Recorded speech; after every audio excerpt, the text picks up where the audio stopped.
Friends గమనించండి, ఇక్కడ నేను క్లియర్గా ఈ సైడ్ మిర్రర్లో చూసుకుంటూ కేవలం ఫ్రంట్ సైడ్ జడ్జ్మెంట్ పార్కింగ్ అయితే చేశాను.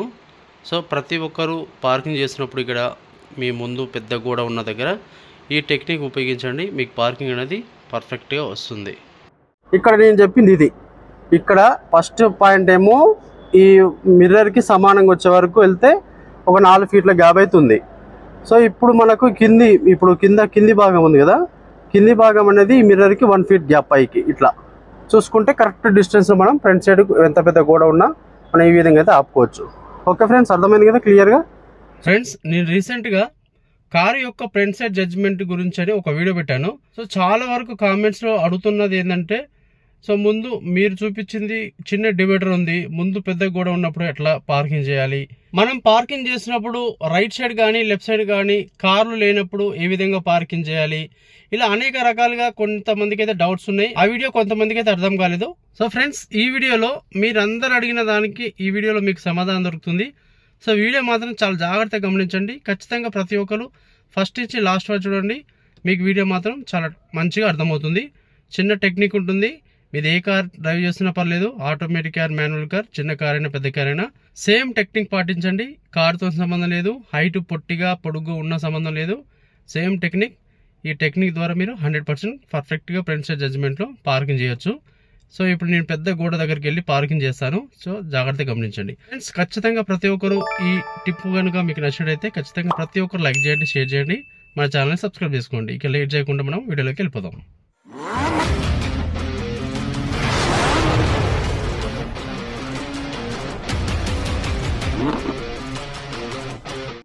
చూడండి, ఇక్కడ నేను స్ట్రైట్ వెళ్తున్నప్పుడు ఈ రైట్ సైడ్ మిర్రర్ ఉంది కదా, రైట్ సైడ్ మిర్రర్ అనేది మనం ఆ గోడకు కింది భాగానికి సమానం వచ్చేవారు చూడాలి. చూడండి, ఇక్కడైతే మీకు ఒక గోడ కనిపిస్తుంది కదా, ఇలా స్లోగా నిదానంగా వెళ్తుండాలి. ఇక్కడ మీకు దగ్గరికి కూడా చూపిస్తాను. ఫ్రెండ్స్ గమనించండి, ఇక్కడ మిర్రర్ ఉంది కదా, రైట్ సైడ్ మిర్రర్కి కింది భాగానికి అక్కడ మనకు ఆ గోడ అనేది సమానంగా కనిపిస్తుంది. అప్పుడు కొంచెం ఎక్కువ ప్లేస్ ఉంటుంది. ఇంకా మనం 1 ఫీట్ పైకి తీసుకున్నప్పుడు 1 ఫీట్ గోడ అనేది మనకు 1 ఫీట్ పైకి కనిపించాలి. సో ఈ మిర్రర్ కింది భాగానికి మీకు చూపిస్తాను. సో ఇక్కడ ఇంకా రాలేదు. చూడండి, ఇప్పుడు మనకు సమానంగా కనిపించింది ఇక్కడ కింది గోడ. ఇప్పుడు మీకు చూపిస్తాను క్లియర్గా. మీరు ఇక్కడ మన డ్రైవింగ్ సీట్లో కూర్చున్నప్పుడు కింది భాగం మనకు అక్కడ కనిపిస్తుంది కదా, కరెక్ట్గా కనిపించింది. సో ఇప్పుడు మనకు ఒక 3 నుంచి 4 ఫీట్ల గ్యాప్ ఉంది. ఇంకా మన గోడ నుంచి కింది భాగానికి పైకి ఇప్పుడు కింద కనిపిస్తుంది ఎడ్జ్ అనేది, ఆ ఎడ్జ్కి ఇంకా 1 ఫీట్ అనేది పైకి కనిపించే విధంగా ముందుకెళ్ళొచ్చు. ఇప్పుడు మీకు చూపిస్తాను ఫ్రెండ్స్. చూడండి, ఇప్పుడు నాకు మిర్రర్ అయితే మిర్రర్కి మన గోడ కింది భాగం అనేది కొంచెం మనకు 1 ఫీట్ పైకి కనిపించే వరకు వెళ్ళొచ్చు. చూడండి, ఇప్పుడు చూడండి ఒక 1 ఫీట్ అయితే పైకి వచ్చింది.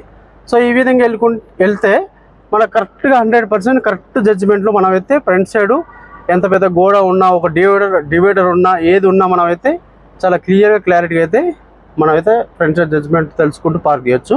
ఇప్పుడు మీకు చూపిస్తా కిందిది కూడా.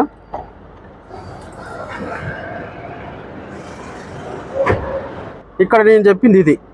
ఇక్కడ ఫస్ట్ పాయింట్ ఏమో ఈ మిర్రర్కి సమానంగా వచ్చే వరకు వెళ్తే ఒక 4 ఫీట్ల గ్యాప్ అవుతుంది.